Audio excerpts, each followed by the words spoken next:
Can I share my screen? Yes, I can. Let me bring up the slides.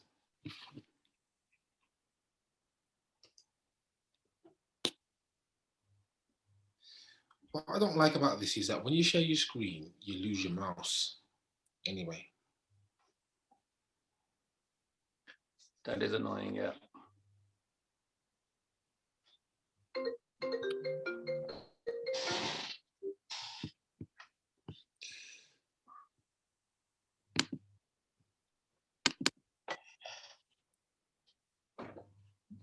Right, let me see if I can.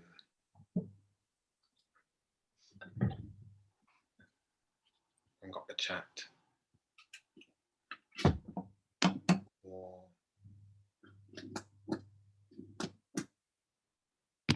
Why? Okay. Well, have a good evening. Have a good evening. Good evening, and it's a privilege to be able to share. On I'm only doing introductions, but I can talk a little bit about conclusions. That's no problem. But sermon prep introductions. I hope you've got two devices. I hope you've got two devices because you're going to need two devices in this. So let's go. When you think of a sermon introduction, what words come to mind? So if you're on your laptop, get your phone out. Pollev.com, Sam Walters /Sam Walters 308, and just fire some words on the screen. When you think of a sermon introduction, what words come to mind?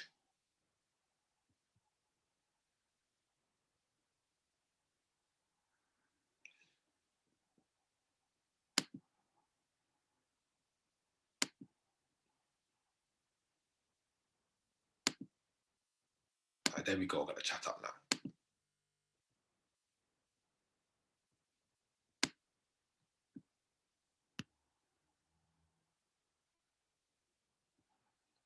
Oh, Sam, you flopped. I can't even see. All right, engaging, sermon breaking. Let me try and move the chat. The chat is in the middle of the screen. Setting the tone, icebreaker, story. Come down, come down. Come down. Up a bit to the right. There we go. Move that over here. Sorry, folks, I'm trying to move. Come over, come over, come over. Up a bit. Can someone a bit Asante, please? Because he's blocking my ability to. Yeah, thank you.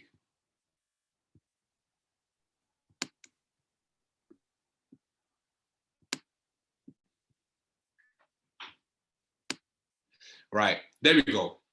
Engaging, atmosphere, short, personal, topic, experience, analogy, testimony, illustration, tone, anything else that comes to mind when you think about illustration. So story is the larger the word, the more likely, or the more of us have said that point. Story, analogy, experience, sermon breaking, introducing, engaging, or ice breaking. I'm probably someone saying, grabbing the attention. These are all true. These are all true.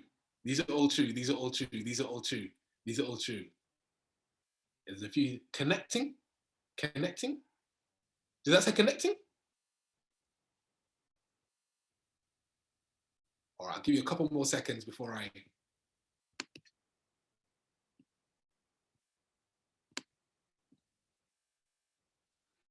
So I guess the question, or someone who wrote testimony on the thing, you can delete that when you're ready.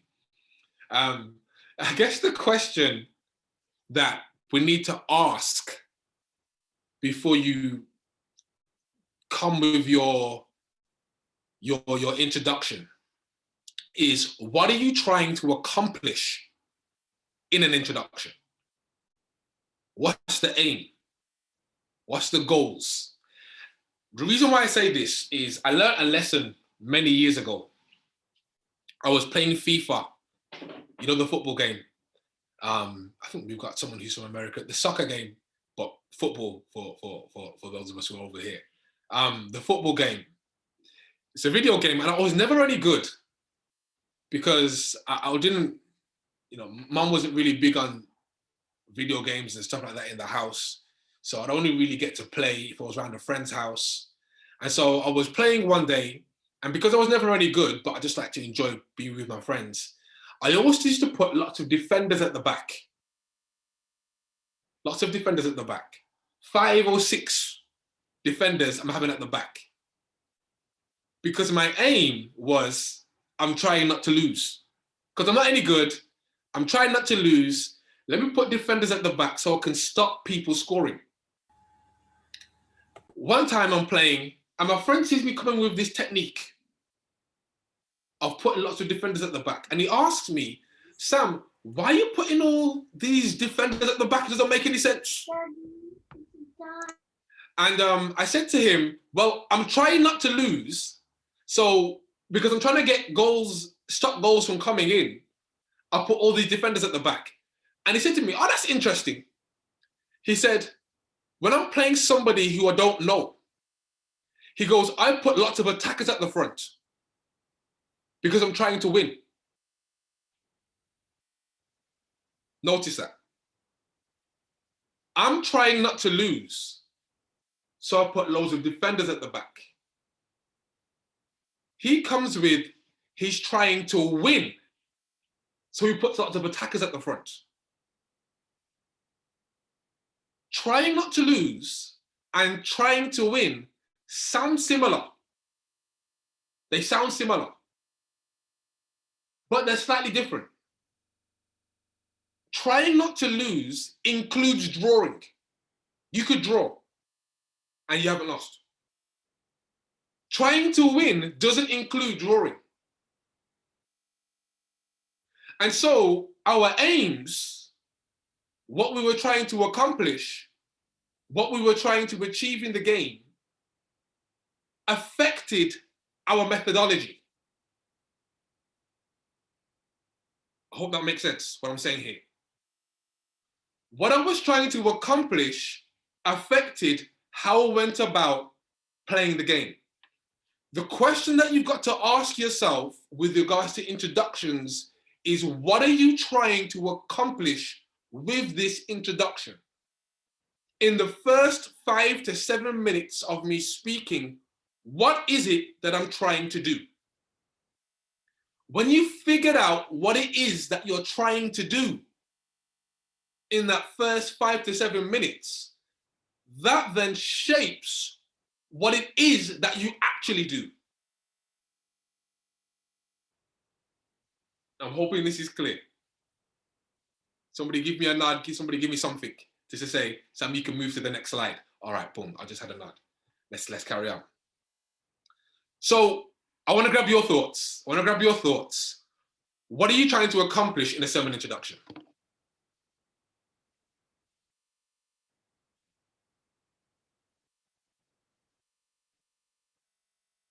Right, I need to move this thing over now. Introduce the topic. Calm down. Yeah. Introduce the topic. Gather interest. Engagement, okay? Connection. Theme. You want to come with the theme. Someone put, set the hook. All right. Engage. Set the scene. We've got captivate the attention. What else is coming through here now? Lay the foundation. You want to gain interest. You want to keep people awake. You know, sometimes when you stand up to, one day I'm going to write as appeal to people's imagination. What's this next one coming out? Atmosphere. Someone unmute. What do you mean by atmosphere?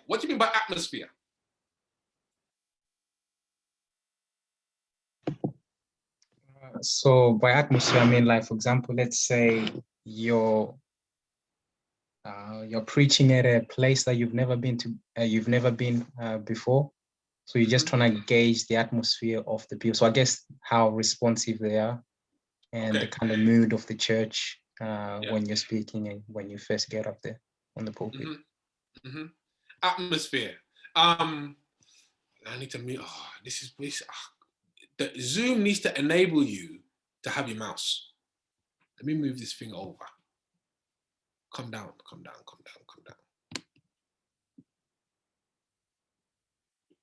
Up. Oh, I've got a better idea. Sorry, forgive me. I'm just dealing with this thing more. No, allow it.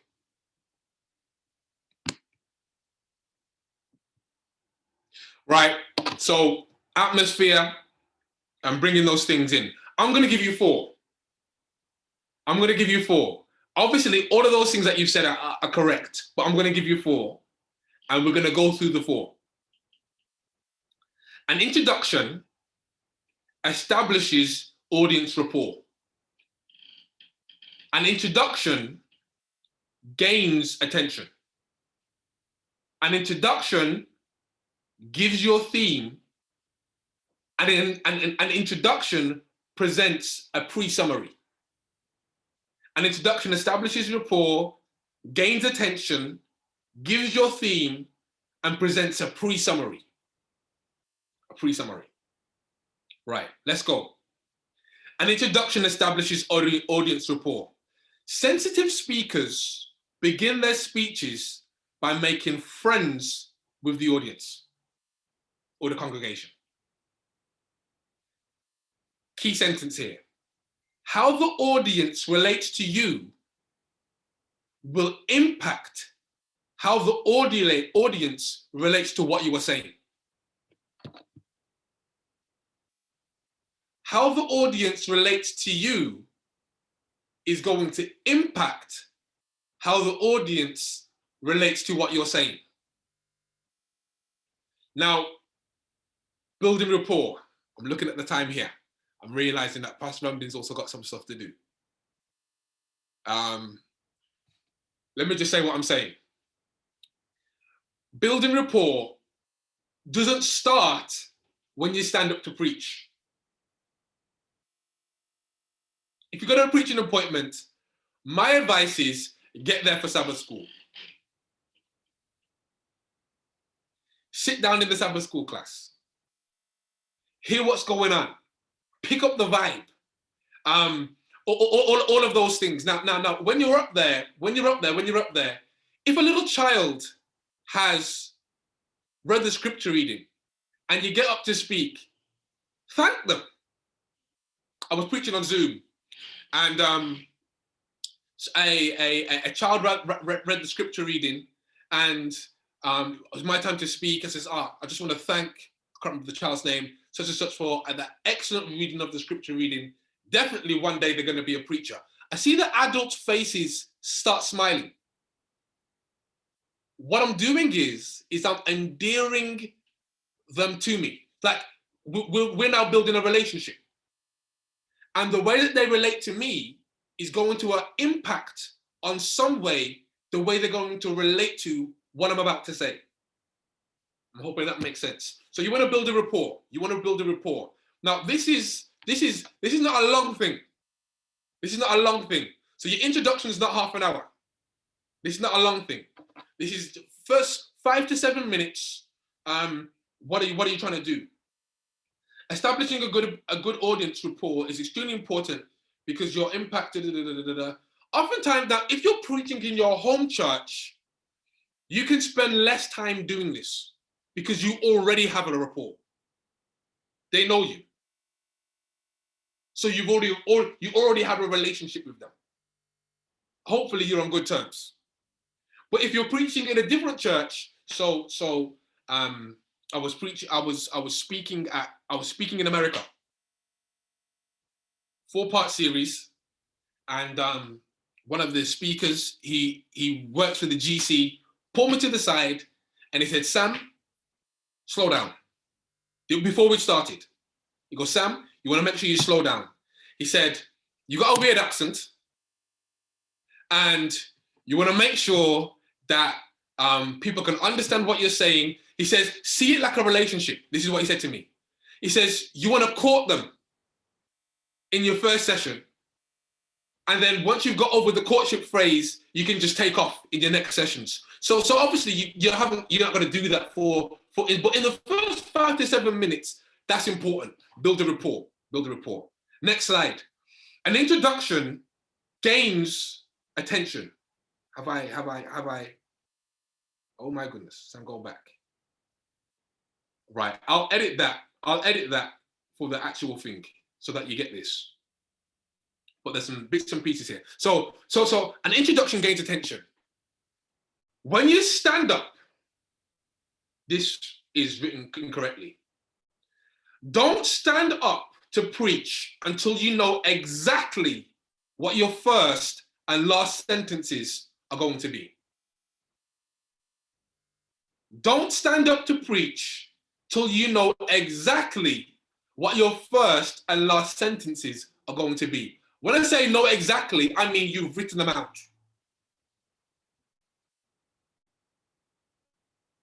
You've written them out. You know exactly what they're saying. So when you get up, because when you get up, you don't know what's going to happen. You might have a fan directly above you that's blowing your papers around. You might stand up to preach. At the moment you stand up to preach, a child might start crying. Or the moment you stand up to preach, somebody runs up. Can X and X person move their car? You know how these things work. Just as you're standing up to preach, and because you know what's going to happen, you're new into this thing. You don't want to be flustered. You want to know exactly what you're beginning with. If you know exactly what you're beginning with, it just helps you to get over that. I remember my first youth day. I started to preach, and it's like my mouth had a Red Sea experience. Every piece of water that was in my mouth just left. I went to try and pour some water. You don't want to be dealing with all of that, basically. You want to know exactly what you're going to say when you start preaching. So also, if you don't get listeners' attention in the first 60 seconds, you may never get it.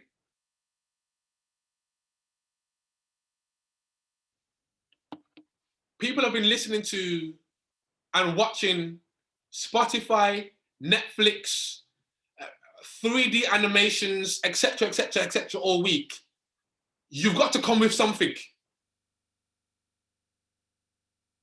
You don't just come. You've got your points. You got 5 bullet points, and you're just gonna shoot from the hip and see how things go. You've got to come with something. Write things out and come prepared. I'm hoping that makes sense. So an introduction gives you theme. Gives you theme. To make your sermon clear, it's good to give your theme in the introduction, in the conclusion, and wherever it fits nicely. I preached a sermon, I think it was my first sermon for lockdown. First lockdown sermon, preaching NECyouth. I think Pastor Ramdin had preached the first 2-3 sermons of NECyouth, and I think he was getting a bit tired, so then I was next. And so my theme was, we can come out at the back of lockdown stronger than when we went in.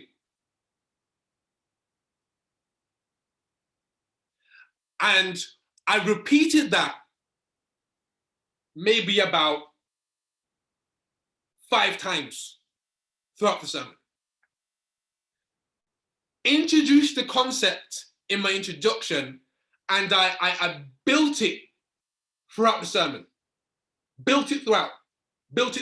So you want to introduce the theme, and repetition of the theme helps the listeners think, or just kind of rivets it in their mind, rivets it in their memory, that they've left with something. So sometimes, you hear a sermon, oh, good sermon. What was it about? I'm not sure, but it was a good sermon. Or what was it about? And they're kind of flapping around, they're coming up with some long, no, you a clear theme, what should be a clear idea of where the sermon's going, you want to introduce that at the very beginning. And it just kind of helps to leave the listeners with something. Got some points down here, but don't want to take up too much of Pastor Ramdin's time. Let's move on. Number 4, not all the time, but many times, an introduction presents a pre-summary. Not all the time, but many times you might give a pre-summary in the introduction. So for example, you might tell them, first, we're going to talk about why we ought to love. Then we'll learn how to love. Or let's look at Jeremiah's background, his message, his reward. So you're giving them a kind of map for where the sermon's going. So that after whilst you're preaching it, it helps the listener, like put yourself in the shoes of the listener. So it kind of helps the listener put the sermon together in their own mind as they're going through. So you kind of give them a pre-summary. Oftentimes I'll start a sermon, many times I've started a sermon to say, in case you've missed anything that I'm going to say, this is what I'm trying to say. And many times in the middle of the sermon, I'll check in with them, like I'll check in with the congregation. So I've just made this point, and I've just made this point, and the reason why I made this point is because I'm trying to express this. So here's the next point. Many times I'll do that in a sermon just to check in with the congregations, just so that they know where I'm going, so that you kind of check in. But you want to give like a pre-summary. Sometimes depends how you want to drop your introduction, and we're going to go into some ways that you can drop your introduction in a moment. So how to begin? Some speed up. Rank these in order for me. Put these in order for me. Which should be written first and which should be written last?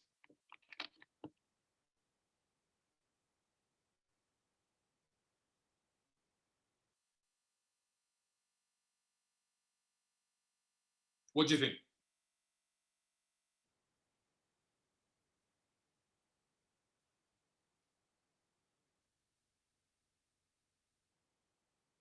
Okay.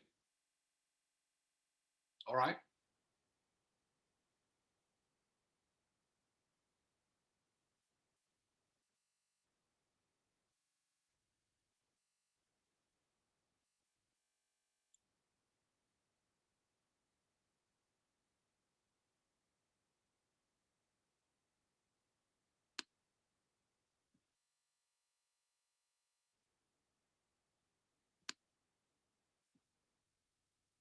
All right, this thing's still changing.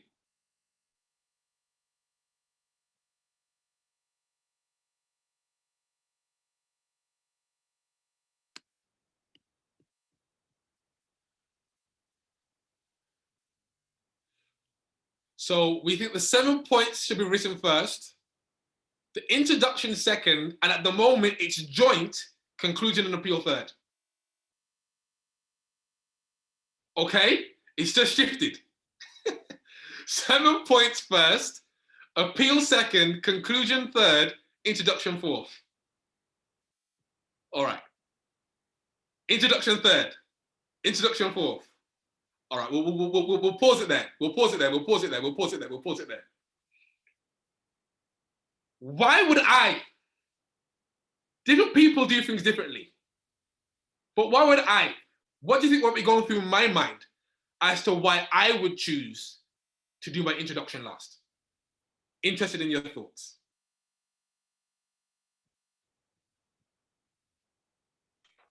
If an introduction is a summary of, if an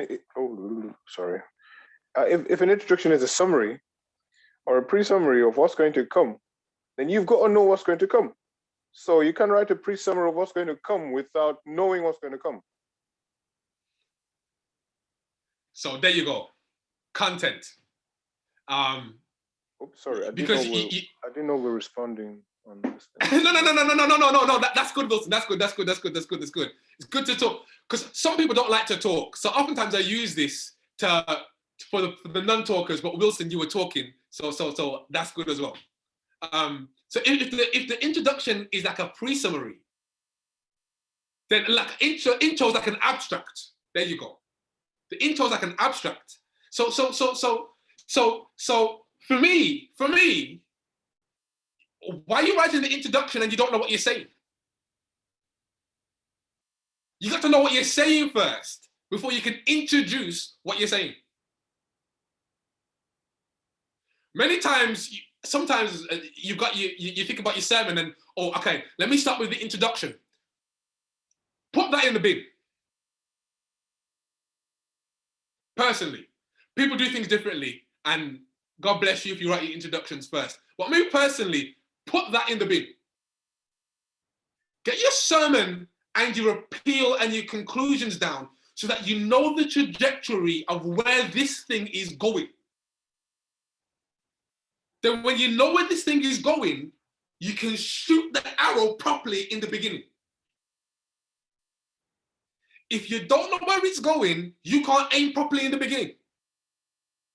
Hoping that makes sense. Hoping that makes sense. So that's one of the reasons why I think, at least, it's good to write the introduction last, because now you can encapsulate what you're talking about. And also, like if you're looking for an illustration, yeah, exactly. If you write the introduction first, it ties you down. It will have a connection to the whole sermon, because then you can, then you know what you're introducing to. It helps the listeners recap, to link with the conclusion and the main point content. There we go. Right, let's keep this thing moving. Classic sermon intros. Classic sermon intros. These are classics. They're classics for a reason. They work. If they didn't work, they wouldn't be classics. So classic sermon intros. Let's go. A quotation. Often, you may find it easy to develop an opening sentence that will captivate attention. But if you're struggling with your own opening sentence, don't be afraid to use a quotation.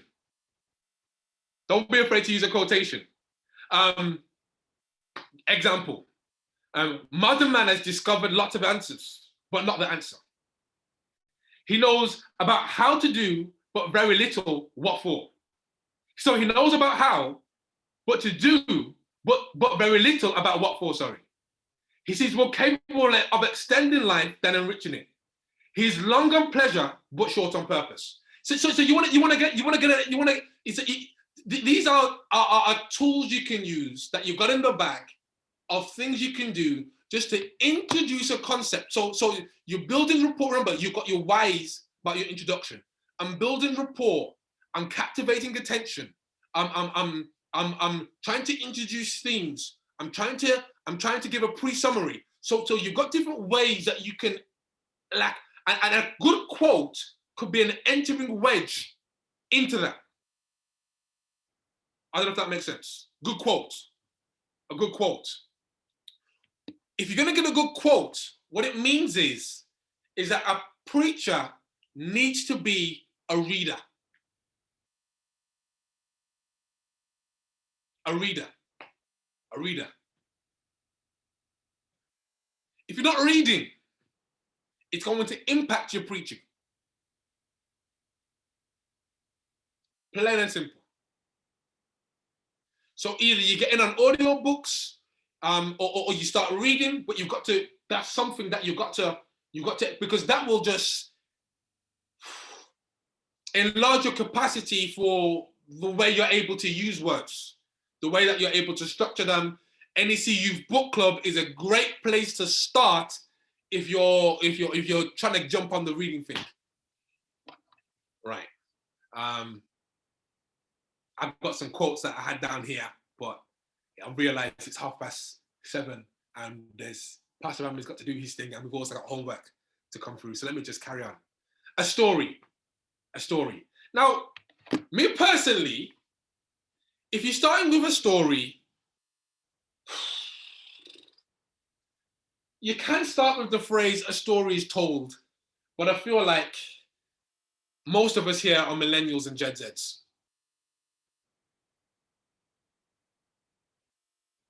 Just come with a story.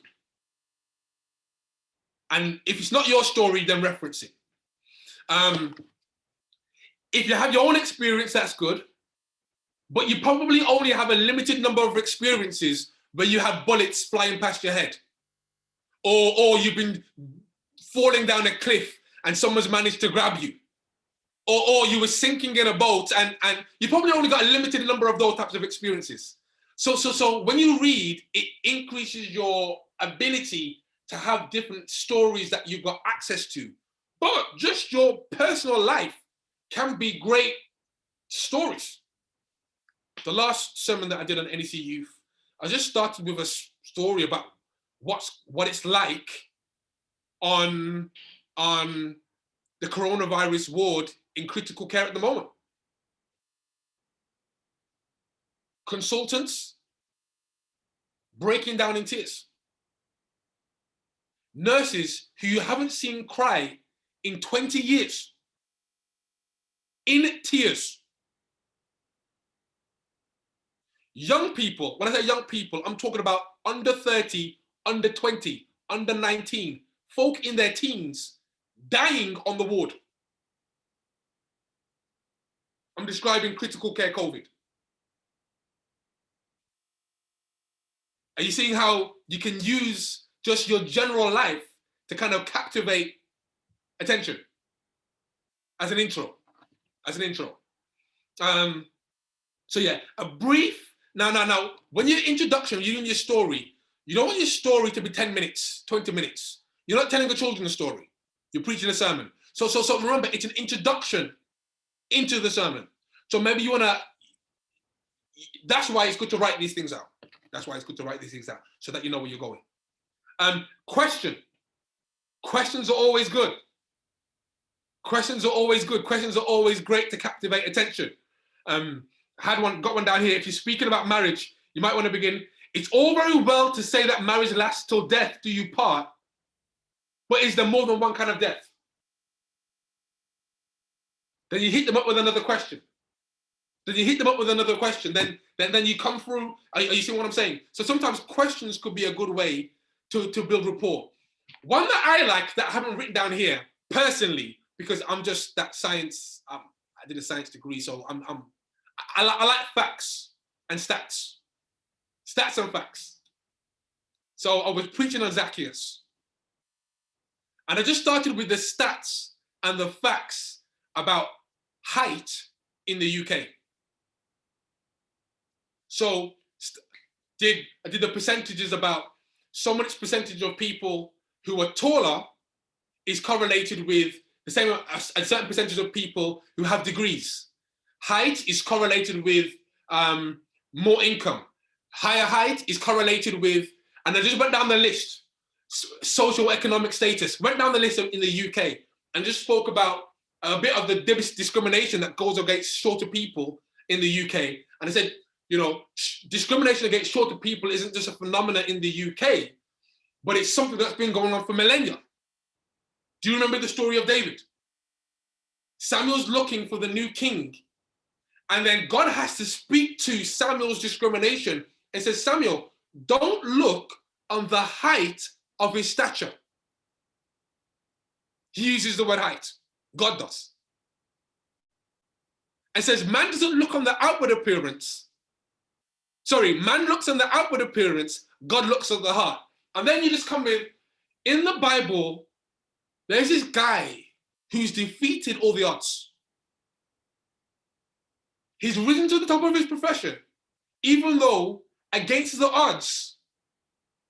And then you kind of break it down, and then you just say, the man I'm talking about is Zacchaeus. And you launch into the sermon. So anyway, so that's one that I haven't put up. Stats and facts, great way to start a sermon. And then there's the old-fashioned way, a text. A text. Can sound old-fashioned, but if your text is fire, Don't be afraid to start with the text. Yea, though I walk through the valley of the shadow of death, I will fear no evil. Potent. Grabs the attention every time. So, example here. Whosoever therefore shall break one of these least commandments and shall teach men so, he shall be called the least in the kingdom of heaven. Matthew 5:19. Potent text. Potent text. Let me hang fire here and just ask if you've got any questions, and let me hand over to Pastor Ramdin because I've already taken up, I think, too much time.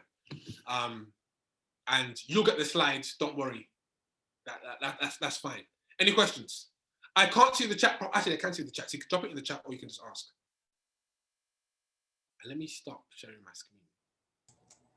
Sam, would you ever use more than one of them as an intro? Or only stick to 100. one? 100. You don't want this, you don't want it too long, but you can do. You can do, like, and that's why it's good to write these things out. Like you wanna develop it, you wanna build it. Because remember, you want to do you're gonna do a pre-summary as well.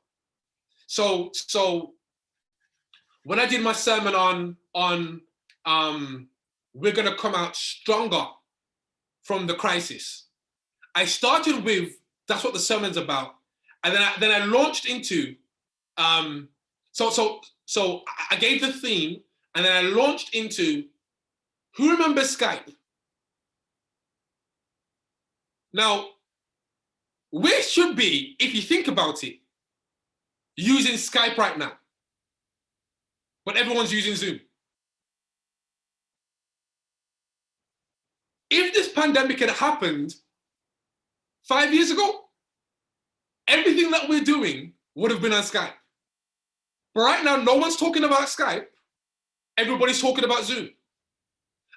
During the middle of the pandemic, Skype, no one's talking about them. Zoom share prices have rocketed up.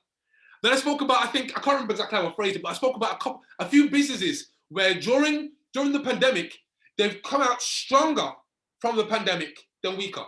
So I listed a few, so I've asked questions, then I've given some scenarios of things that have come out stronger from the pandemic than weaker. And then I've said, it's my belief that it's not just businesses that can come out stronger, but that the pandemic hasn't caught God by surprise.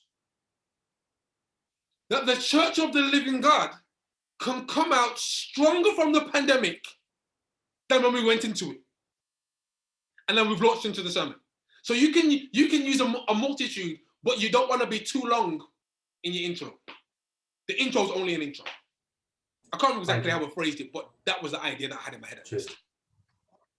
Can I just ask a question? You know about the question.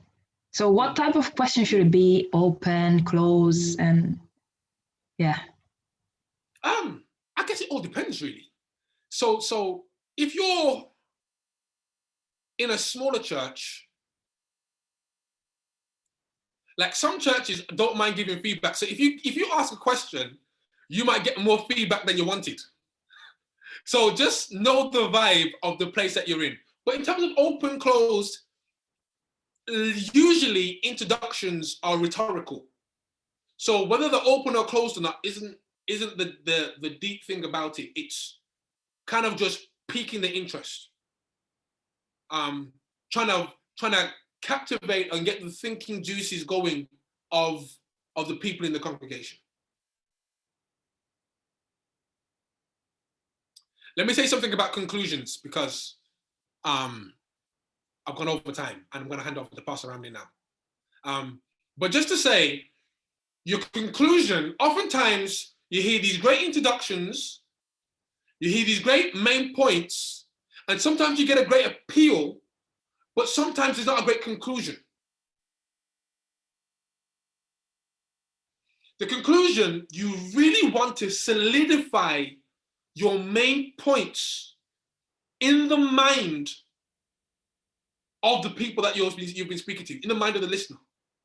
Like you've done your homework, you've done your study, you've gone through the text, you've shaped the material according to the different sermon structures that we went through. And You shape the material. So you really want to drive home in the conclusion the things that you want the people to have lodged in their mind as just to help grow them in their faith and in their knowledge of the word. You want to make sure you hit that in the conclusion. But yeah, you'll get the slides anyway. I'm conscious of the time, so if there's no more questions, Pastor Ramdin, step out of the darkness and come into the light if you're there.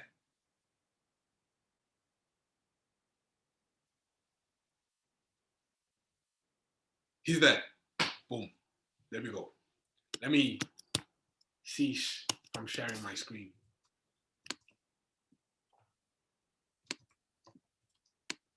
Any questions, guys, for Sam? We've done that.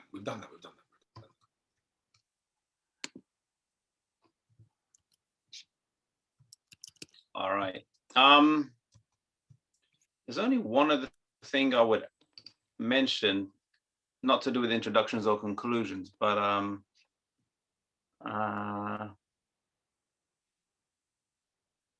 try and find it.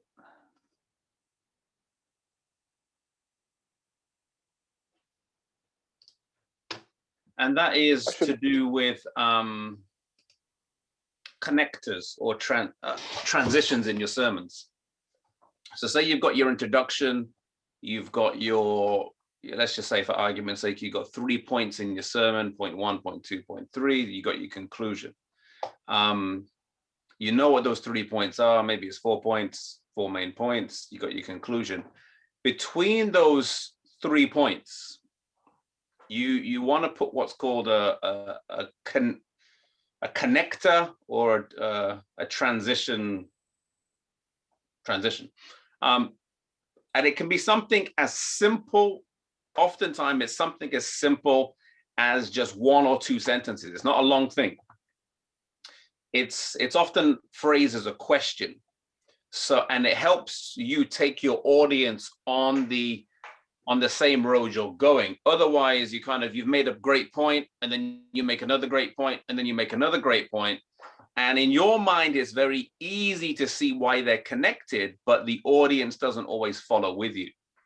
And so it can be something as simple as just a simple phrase such as, I don't know, let me just try and think of an example off the top of my head. So you could say something like,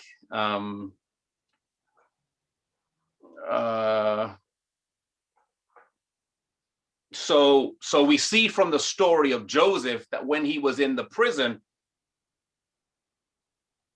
we see from the story of Joseph that when he was working as a slave, he was faithful and he was the head of the household.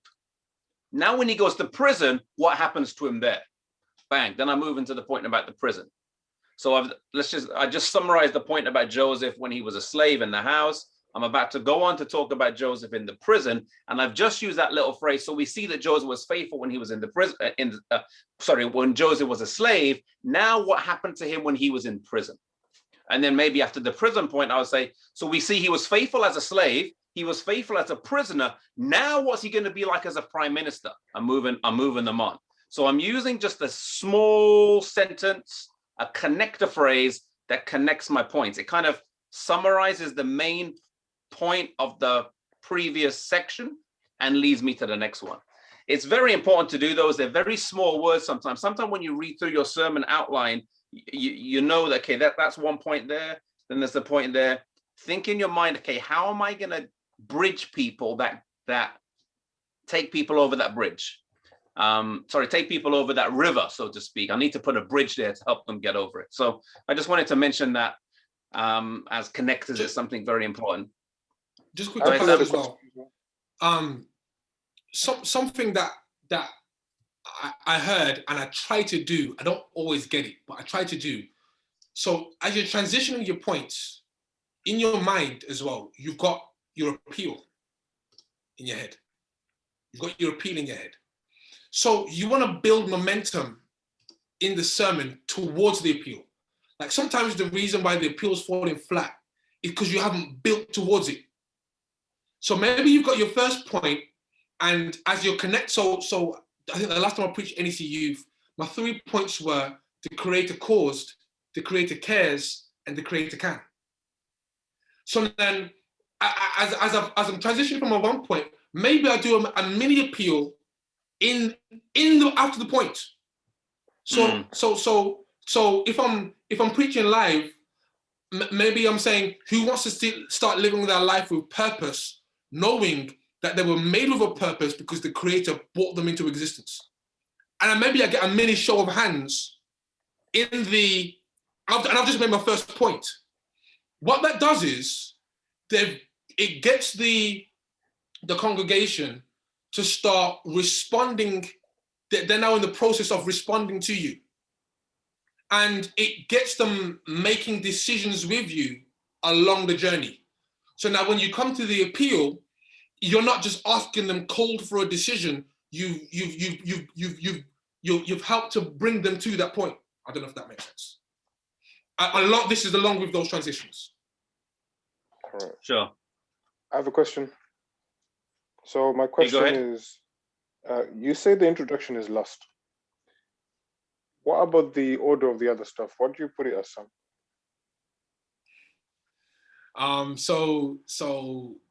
Well, your sermons start with Bible study. Your sermons start with Bible study, and that's what we started with. So then it's from the Bible study, then from when you've selected your text that you're looking at, and then from there you've developed your theme. From there, I will garner the main points personally. Some people might do their introduction first, and I'm not knocking that. That's just me. Garner my main points, then I'm doing my conclusion and I'm playing out my appeal, and then I'll come back and I'll do my introduction personally. That's how I would go. Okay. Thank you very much. Thank you. Yeah, I think introduction should come towards the end. You can't introduce someone unless you know them. Anyway, a couple of things on one or two more things on connectors or connections or transitions. Some ways you can do that would be, as I say, it's a short sentence. It could be an and, so you say, what about this? And now let's look at that. Another, it's kind of conjunction words, the but yet connection. We've seen this, but what about that? Kind of using the but or yet as creating a logical contrast. The and one will kind of your points of building cumulatively as you go along. There's the if and then one. If this is true, then what about that? And as you're going through, those are some kind of possible ways you can do that. If, but, yet, if, then, sorry, but, yet, and yeah. Like I said, it's a short thing. You're not going to spend a long time on it. It helps people follow the movement, and it also helps people. The other important thing with connections and transitions, some of your audience gets lost in your sermon, and we all go through that. The connection or the transition, it gives them another opportunity to re-enter the sermon. Like they may have heard your introduction, they heard you kind of some of your first point, they kind of got lost. I don't know, they got a text message or something, their mind went elsewhere. Then you get to your connection and transition, and they can slide back into your sermon. They can kind of pop right back in and know generally where you're going. Yeah. Style and delivery. I'm going to share a few points on this now.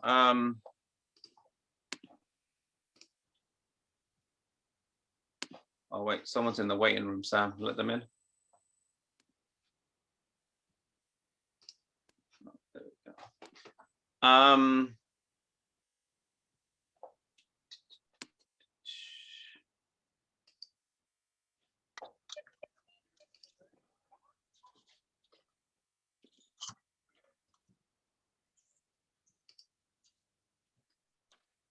Style and delivery, I'll share. Okay, let's go. A couple of things. Style and delivery is very kind of, the remit I was given was to kind of, how do you preach through your personality? How do you look at your strengths and weaknesses? How do you turn weaknesses into strengths? Those are some of the things we'll look at. And we'll look at a few pointers on delivery. Good. delivery. So things that will, like the use of notes and things like that. Okay. I know there's, people have different ideas. So when we think of style and delivery, a couple of things come to mind. That could be the volume that a preacher preaches with. It could be the gestures that they use. It could be how does their personality come through their speaking? What kind of style are they? These are just a couple of the words that come to mind when we think of someone's style and delivery, and how do you kind of, have your own style, so to speak. It's some of these things are very basic, but also very difficult to actually do. So the aim is to be yourself, but being yourself is actually not as easy as we think. We actually put on a show in many areas of our life, in terms of we put on a facade in many areas of our life. Sometimes who we are at work is not who we are at home, etc. So what it means to be yourself can get to be quite a deep and philosophical question. But your aim is to be yourself. Now, in certain areas, I'm just going to look at different areas. Be yourself. Like, let's say, in terms of your preaching style, be yourself when it comes to the volume that you speak with. And a couple of points on that. You don't have to speak a dialogue just like you'd have a conversation. You can still be yourself and have say, for example, a louder volume while you preach than while you speak. You don't have to be a dialogue preacher. Just because I talk like this, I'm now going to go and stand up in the pulpit and preach like that. That doesn't mean I'm being myself just because I'm talking in the same volume that I would talk to someone while standing on the street. You can still up the volume or whatever, have a variety of volume range and be yourself. At the same time, you don't want to be someone that's completely different. When it comes to that, like you've got this certain persona outside the pulpit, then you get up there and it's just like, you just boom. I was reading Wesley, if you could let someone in the waiting room. I was reading in a book of, actually this book I was reading today, actually. Some of you may have it, called Preaching with Power. It's interviews with different African-American preachers. And one of them there is James Doggett. And he shares a story that he did his first sermon when he was at Oakwood in class. And he said it went really good. It was preached. It was a sermon called Let It Rain. It was about Elijah and, the rain. He preached a sermon and everyone's like, wow, that's amazing. That's amazing. Like you're gifted as a preacher. And he was like, wow, he was on cloud nine. And he said he was just himself. He was being really authentic. And then he had a second sermon to preach. And because the first one went so well, he invited half the campus to come. His brother was there. He invited Henry Wright to come, who was a professor, and all these people were there watching him. And he said before he preached a sermon, he had made his mind up that he was going to preach really loud, and he uses the word in the book, he was going to growl. That's what he says in the book. And so he said he started the sermon, and as soon as he started, he said he just like, I'm just using his words. He says, I started screaming from the very beginning. And he says, and I didn't stop. And he says the audience was just like just watching. His brother had his eyebrows up, like, what is happening in front of us? Like, it was completely different to the first sermon he preached and his general persona. So you want to have it so that it's still in your persona, but you could say, you can still have a preaching voice, but it doesn't have to be something that's way, way different. Humor. We've talked about that. I know that be yourself. This comes out in, if a story, we mentioned this with John Bradshaw, if a story is inherently funny, that's fine, but never plan to share something for the purpose of being funny. Walter Pearson, if someone could mute themselves, Walter Pearson was known as being someone who could tell quite funny stories. And yet, when I was reading the interview of Walter Pearson in his book, he says, I never wrote a story in my sermon intending it to be funny, and I never wrote a story thinking it would be funny. In fact, 9 times out of 10, when the audience laughed, I was surprised and didn't know why they were laughing. It was, he just kind of, it wasn't anything planned. It was something natural. So in that sense, be yourself. If you're not naturally a funny person, really, you're not really the joker of the party, then don't expect to get up in the pulpit and you're going to turn into a stand-up comedian. It's not going to happen. And when you try that, it just looks even worse. Be yourself. Some people just aren't funny, and that's okay. You don't know what. Not everyone has to be funny. Gestures. Be yourself with your gestures. don't copy. I'm not going to name the preacher, but he's someone that I know. Some of you guys know. And he had a dream when when we knew each other back a days, and he wanted to be like Mark Finley. He wanted to be like Mark Finley, and he would literally, I kid you not, he would literally listen to Mark Finley, watch Mark Finley's sermons, and he would practice all of Mark Finley's gestures. He would just practice them, and then he would get to the pulpit, and you know, Mark Finley, he's got very measured, almost mechanical gestures, and it's fine. That's how Mark Finley preaches. You know, he kind of moves his arms a certain way, and he's, you know, and he would do that when he got into the pulpit, and it was just weird. Like, what are you doing? Like, that's not you. You don't make gestures like that all the time. So don't copy other people's gestures. I would encourage. Maybe we'll talk about gestures later on, but I would encourage, sometimes you have to think through your gestures. Your gestures have to be congruent with what you're saying. And sometimes you have to think, well, I'm going to say that, you know, my arm's going to go wide, or they're going to go close. When I say think, you know, I just did that kind of naturally. I wasn't planning it, but, you know, when I think, you know, I'm putting my 2 forefingers to my head and moving them out. It's a gesture that matches with what I'm saying. But don't copy. Don't like see, oh, I love the way David Ashrick walks around on stage and how he just kind of moves his hands like that. I'm going to copy that, you know. I want to be just like him. And sometimes that does happen when we watch or listen to a particular preacher solely all the time.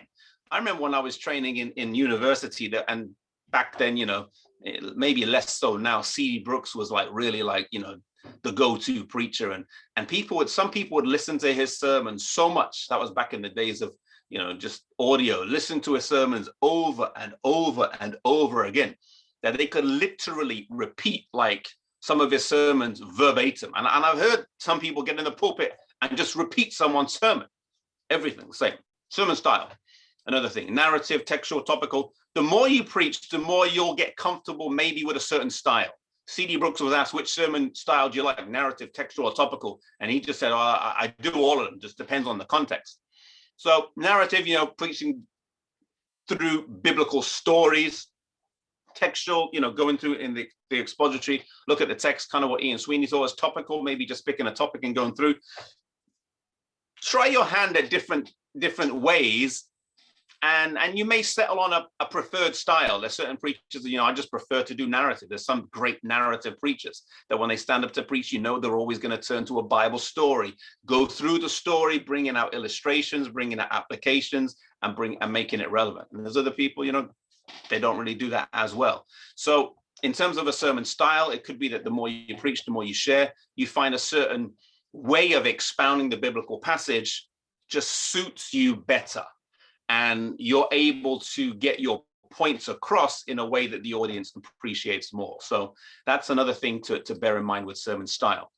Sermon style is mainly developed by your delivery. So it's things like the use of your voice, it's your gestures, your props, it's your use of notes, slides, it's the language that you use, the analogies, the expressions that speak through the personality you have and the experience you have.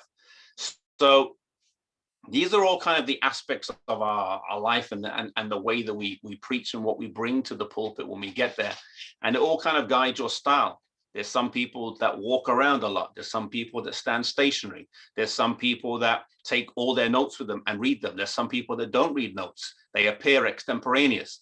There's people that use PowerPoint with every sermon. There's people that use PowerPoint with some sermons. There's people that never use PowerPoint, and so on.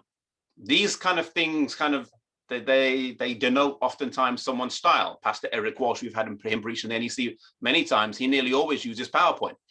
There's other preachers, Randy Skeet. I don't know if he knows what PowerPoint is. So it just kind of varies with preacher, and that people settle on, this is how I like to, this is how I like to be in the pulpit. It's how I like to speak. Stories and illustrations. Even the way you use a story illustration is, what should I say? It's something you kind of, I don't know if it fits so much under here, but it's just a point I wanted to raise. It's something that's good to develop and learn. How do you summarize the key points of a story? How do you hold out for the, not the lunch line, sorry guys, that's a punchline. How do you hold out for the punchline? When you're telling a story, you don't want to give away too much detail too early because you want to hold people onto the story. You don't want to give the conclusion of the story as you start telling the story, otherwise people aren't going to listen to the details of the story because they know where the story is going. So how do you build suspense? How do you not tell enough without telling too much? Those are things that take practice as well. When it comes to copying, just a few points I would want to mention, and that this is one of them. If you, Apropos, so I'm not even sure who he was, but I've seen the quote attributed to him, is if you copy from one person, they call it plagiarism. If you copy from a lot of people, they say it's research. And those of you who've been in higher education know that that's largely true. You lift something from one person, that's terrible, but you know, research is lifting stuff from lots of people. When it comes to preaching, I would encourage you in a somewhat way to do a similar thing. Like study lots of different preachers of different styles. Maybe you're drawn to a certain style of preacher, but listen to preachers of another style as well, a varied style, just so you expose yourself to a variety of different homiletical styles, different speaking styles, different cultures as well, different styles. It's good to just observe how different people approach a passage. I would mention this though, and that is this: evangelistic sermons are slightly different. We're talking, most of what we're doing in this course is dealing with sermons that you would preach on a Sabbath morning or AY or something like that to a Christian or Adventist audience. But when you're preaching, let's say you're going off to, I don't know, Thailand or Philippines, or you're going off to Mexico to do an evangelistic campaign, or you're asked to do an evangelistic campaign in your church, it's slightly different, I would say. And from my experience doing evangelism, I would encourage you that when it comes to an evangelistic sermon, to copy the content, if you're ever asked to do that. Why? Because the reason why you would copy a content in an evangelistic sermon, different to just a Sabbath morning sermon, is that evangelistic sermons in the Adventist church largely have not changed for the last 150 years. Meaning, we tend to use the same text. If you listen to a preacher who's preaching our sermon on the second coming of Jesus, or on the state of the dead, or on, so let's take the state of the dead. Every Adventist preacher who's worth his salt and is preaching a doctrinal sermon on the state of the dead is going to use, he has to use certain texts. If he doesn't use them, he's not worth listening to. He's going to have to use Ecclesiastes 9, verse 5 and 6. He's going to have to use Ecclesiastes 12, verse 7. He's going to have to go to John chapter 11 and talk about Lazarus, and Lazarus sleeping and Lazarus being raised. He's going to have to go to Genesis 2, verse 7 and talk about the components of what makes man. He's going to have to use a couple of texts in Job that talk about the breath and the spirit in the same way. Those are certain texts that you just have to use when you preach the state of the dead. Why? Because they are the best text. You know, you're not going to come along as a young preacher and be like, oh, I'm going to find a text in the Bible on the state of the dead that no Adventist has ever heard. I'm sorry, it's just not there. So likewise, when you preach, if you preach a doctrinal sermon on the Sabbath or on the second coming, the best texts that are used are the ones that are used, and they're the best texts for a reason. So take the content. If you're asked to do a doctrinal evangelistic sermon, take the content, and I would encourage you, take the content from someone else and just take that.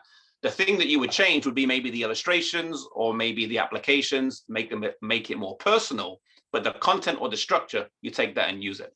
When I started out as an evangelist, I literally just took someone else's evangelistic sermon, cut, copy, paste, started to put my own stories and illustrations in there, but the body was largely the same from what I got it from, and he probably got it from someone else before him, and he probably got it from someone else before him.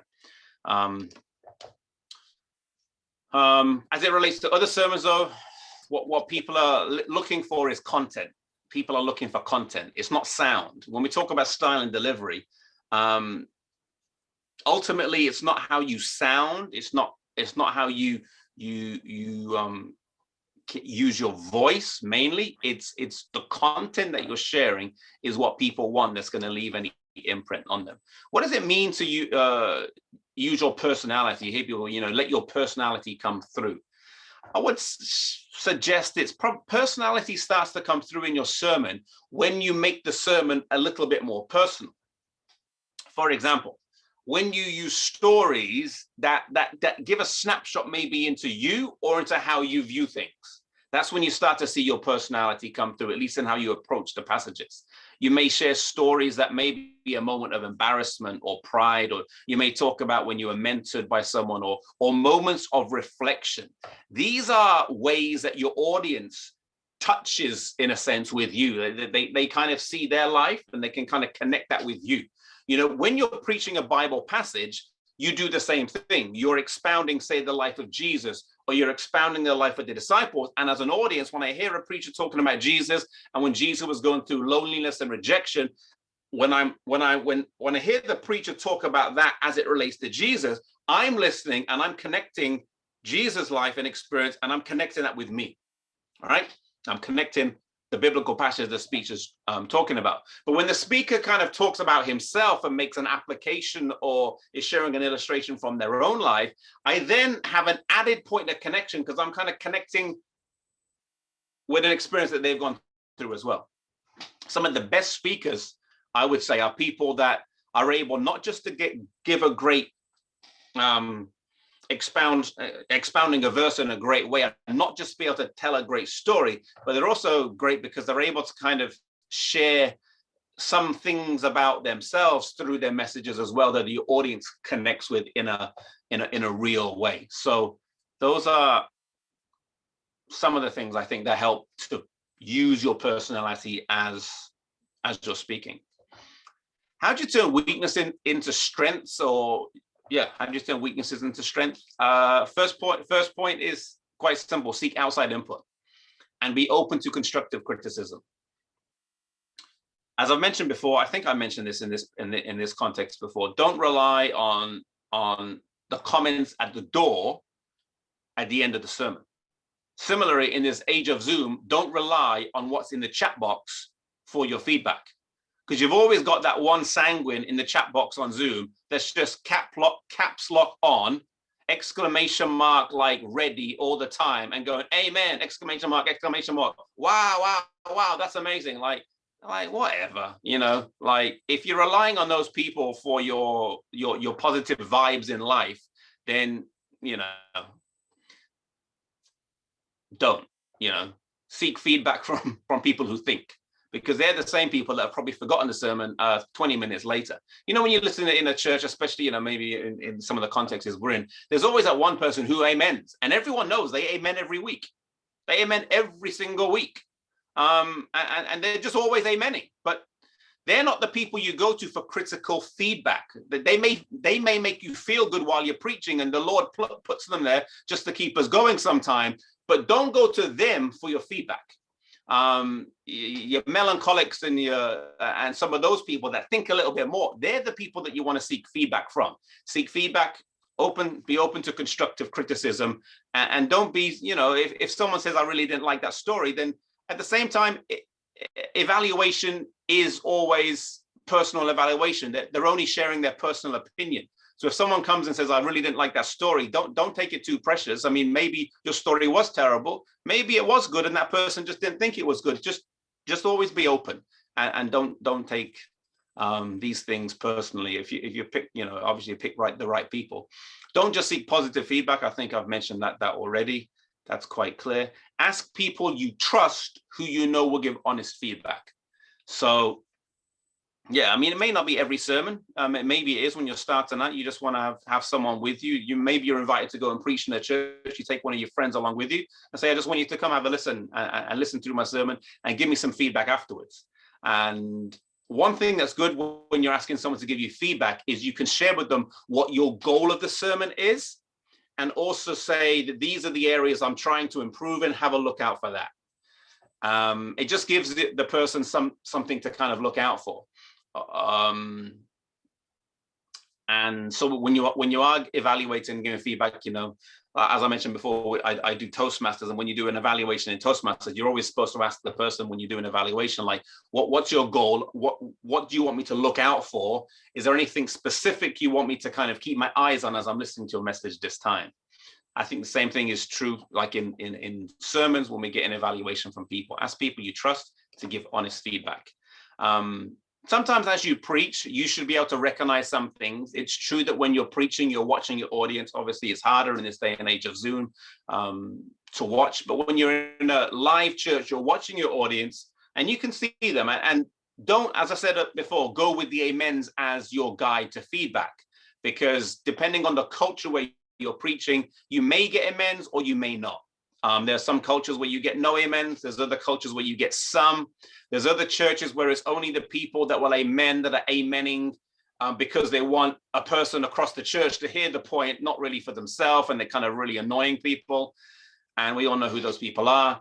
But as you're speaking, you're watching the audience, and you can sometimes know, as I shared that story, heads that were down previously, like they started to look up and started to listen.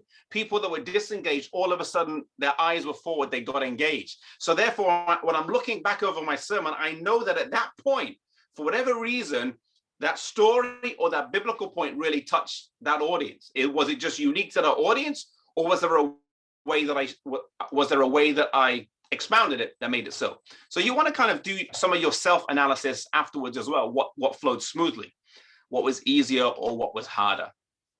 Another thing that is good for improving your weaknesses to strengths is to have someone that you are mentored by. And it could just be someone else in church. It doesn't, if you can get someone who is a lot more experienced than you, then that is good. But if you don't always have access to that, it could just be, I just saw, in the messenger, there's a couple of young elders in Dudley Church. And it could just be that one of the elders is asking one of the other elders to kind of listen to his sermons every time he preaches. And they do that back and forth.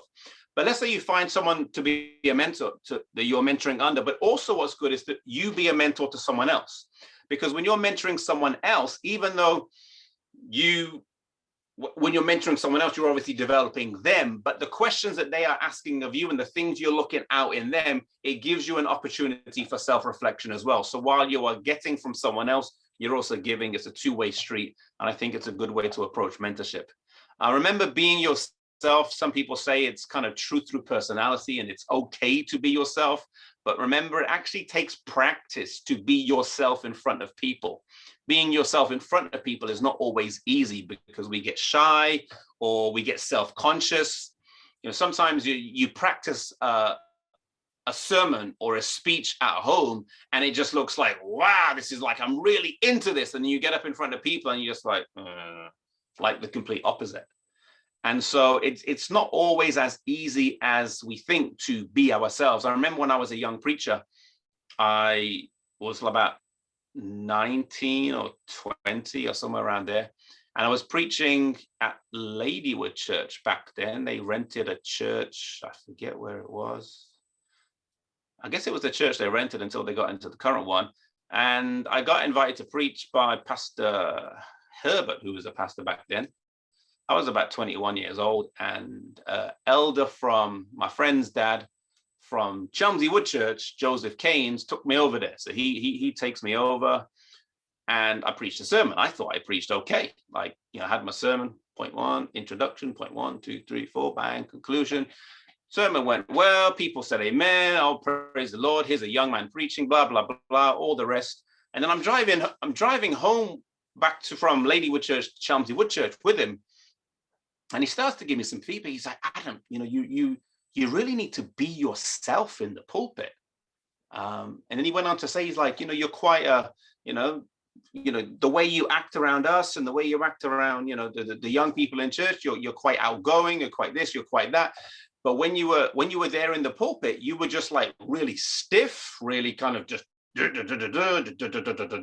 said there was really it just didn't come out at all. It was really stiff. And it was great feedback because it was actually very different from the real kind of, oh, praise the Lord, young man preaching in our church today that I got at the door of the church on the way home, got something else. And he was like basically telling me, you're not being yourself, be yourself more. And it was good. He gave it in a very nice and gracious way. And it wasn't, he wasn't putting me down or anything. And no problem. A couple of other pointers, maybe turning your weaknesses into strength. Preach to a mirror in your house, get a mirror out. Preach a sermon to a mirror.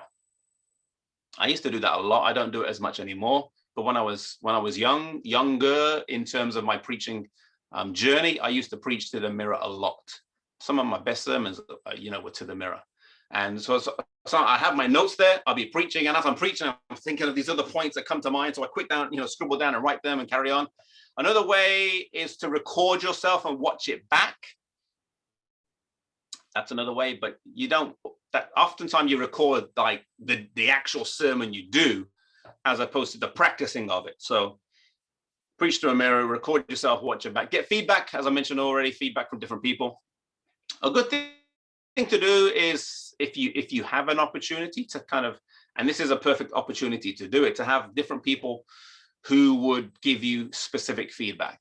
And you could have a little preacher small group. Maybe there's a few of you want to get together and start a preacher small group. And that's another good thing you could do as well. It takes time. It takes time to turn weaknesses into strengths, though. They don't come about easy. So every opportunity you get to preach, take it. The motto I had when I was younger was, unless God is impressing me not to take an appointment, I will take when I'm asked. And so that was kind of, unless I'm clearly, this is not from God, I would just take it. Whatever it was, it doesn't matter how big the church is, Vespers here, small group here, an AY time here, a Sabbath school there, a church there. Take opportunities you get. And the more opportunities you take, the more you speak in public, the more you'll be able to turn your weaknesses into strengths. So a couple of other points on delivery. The use of notes is one that always comes up. Should we use notes or should we not use notes? Well, some of the greatest preachers are manuscript preachers. And I think the use of notes, the issue that, when I say the use of notes, I'm assuming that everyone has notes for their sermon. If there's a preacher who doesn't have any notes and goes from a no-note table to a no-note pulpit, I haven't got time to listen to that preacher. Like you're disrespecting my time. You're wasting people's time. So I think when I say use of notes, I'm talking about the actual taking of the notes into the pulpit. Advantages if you're a manuscript preacher, one advantage is clarity. You can have a very specific way you want to word something. And the manuscript is not clear because you read it, but you've got the specific words there. And there's certain parts of your sermon that you really want to articulate in a certain way.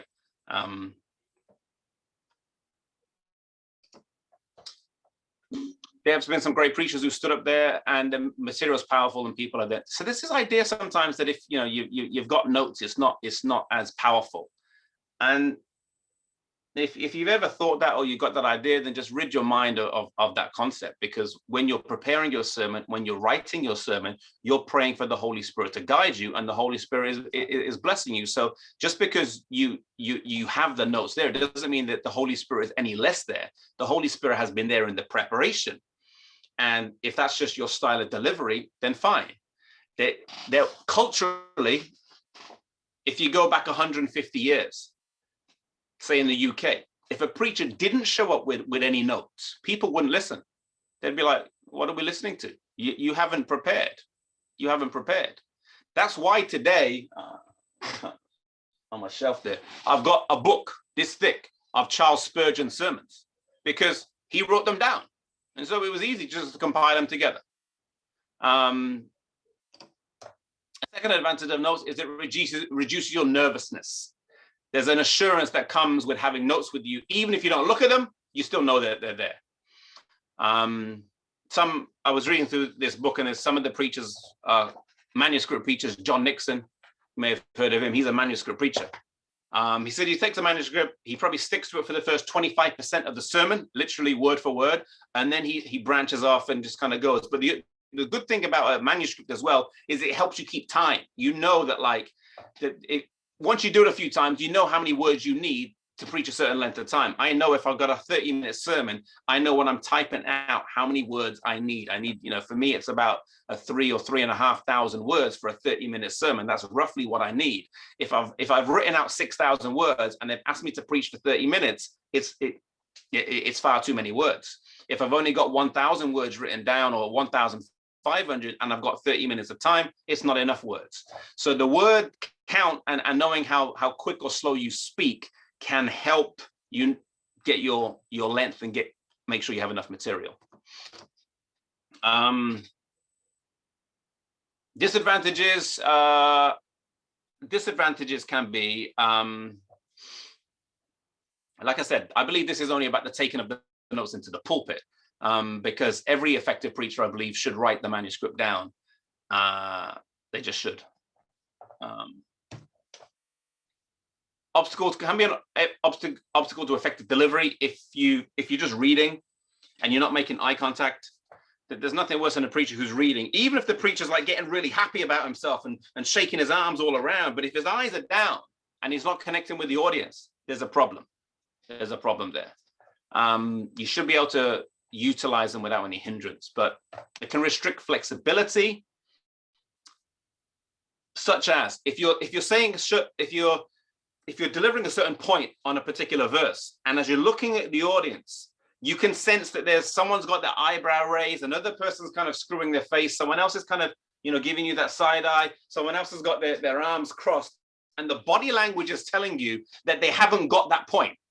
That's what the body language is telling you. Then at that point, rather than keep on reading in your notes, what you should do is, let me just rephrase that whole paragraph again and come back again. That's what you should do. Now, if you don't, and you just say, no, I'm just going to go through all the way through, then if you're doing that, then you're misusing your notes in some ways. You need to have that flexibility to go like, okay, I'm watching my audience. I can see they haven't got that point. Let me say it again. Sometimes it's not about saying the whole paragraph. You just have to rephrase a sentence again because they didn't get it. So you need to be able to kind of modify as you go along or restate something. The goal of preaching is to communicate the word of God. And if you have to restate your point, then so be it. Use of the voice. Oh boy. Let me go through this points quick. Pitch. That's the note for a particular word. When I'm talking about death, I don't want to say death in a high pitch, but rather death should be a low word. A low word.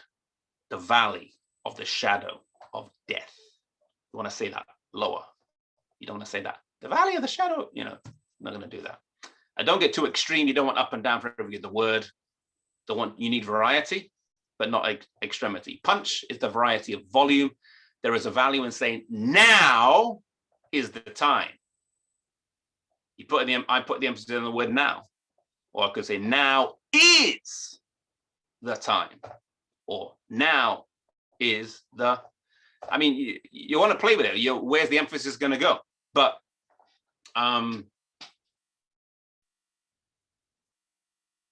yeah, sometimes you can get as much impact by saying now is the time softly and a lower level of volume. The issue is volume. The issue is variety. Pace is the variety of speed. There are people who talk very quickly and there's some who talk slowly. You can have a difficult time staying awake. I often tend to talk fast. At least I'm told that. I don't know if I always do, but I'm told I sometimes talk fast. Vary your speed sometimes, but you don't want to be all fast. You don't want to be all slow. Variety with your pace.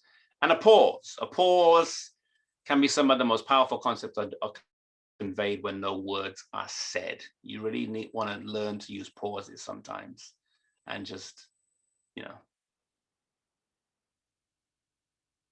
let people think.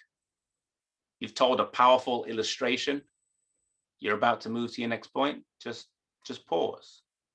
Just pause. And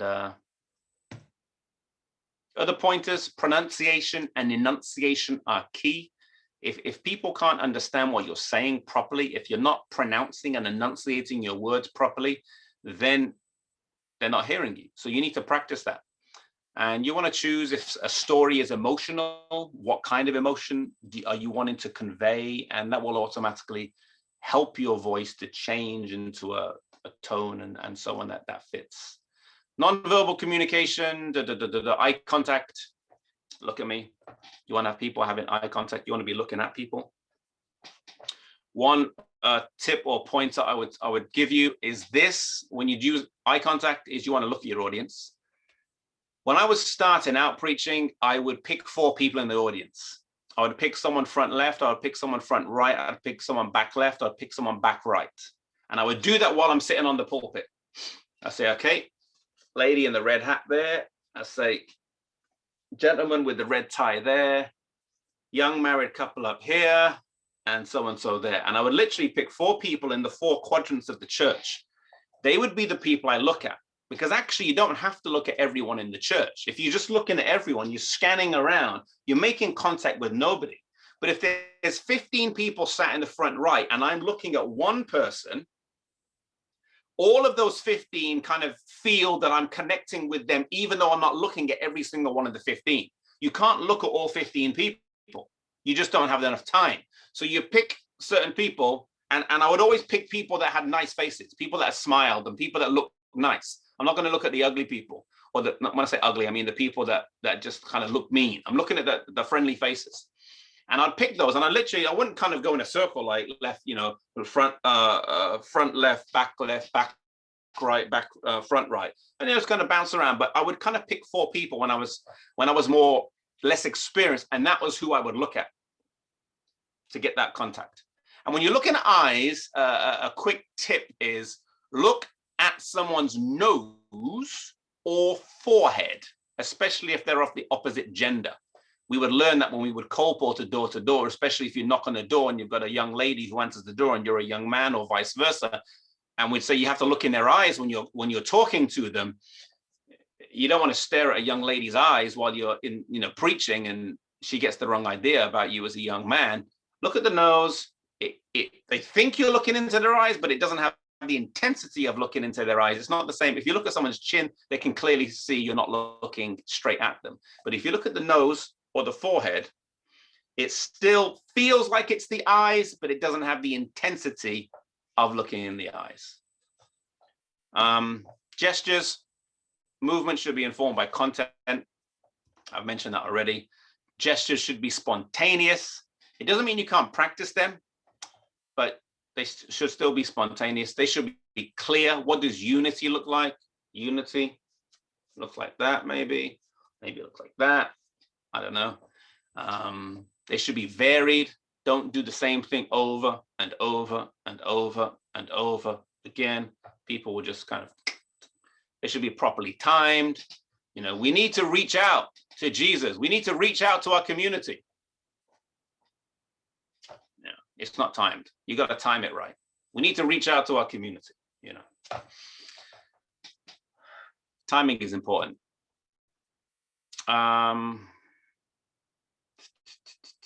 You've probably seen that before. Words are only, I'm not sure how true that is. It's true for most interaction. Words is 7%, intonations 38%, and 55% is body language. For the maximum impact, all should agree in our effective delivery. And if they don't agree, people will tend to believe the body language and intonation over the words. So it's important that all 3 of those areas, they're all together. Don't spend all your preparation work on the words. Allow time to think about how you're going to say them, the verbal words, the non-verbal, your facial expressions, your gestures, and your visuals. And remember, pitch is the melody, variety is key. Volume is the loudness versus the softness. The key is variety. The rate of speech, fast and slow, and the pause is the use of silence, particularly important when you're asked a question. We don't have time to do it, but homework or something to do is to take a Bible passage. These are some that I've used sometimes when I've taught a piece, but you could take another one if you've already done that. And then it's to take a Bible passage and practice it. Not on your own. Get someone in your house, your mom, your dad, your brother, your sister, and read Psalm 23 to them and practice where you put in the pauses, where you put in the emphasis. Where are you going faster? Where are you going slower? Which ones are you going soft with? Which ones are you going loud with? Just practice it. Like, read it well, not just like the Lord is my shepherd. I shall not want. He makes me to lead down by green pastures. Practice reading it with all those 4 areas. Practice Psalm 97, or just take a parable, or take John chapter 3. Practice reading it with variety. Those are a few things I'll leave with you. And I think that's it.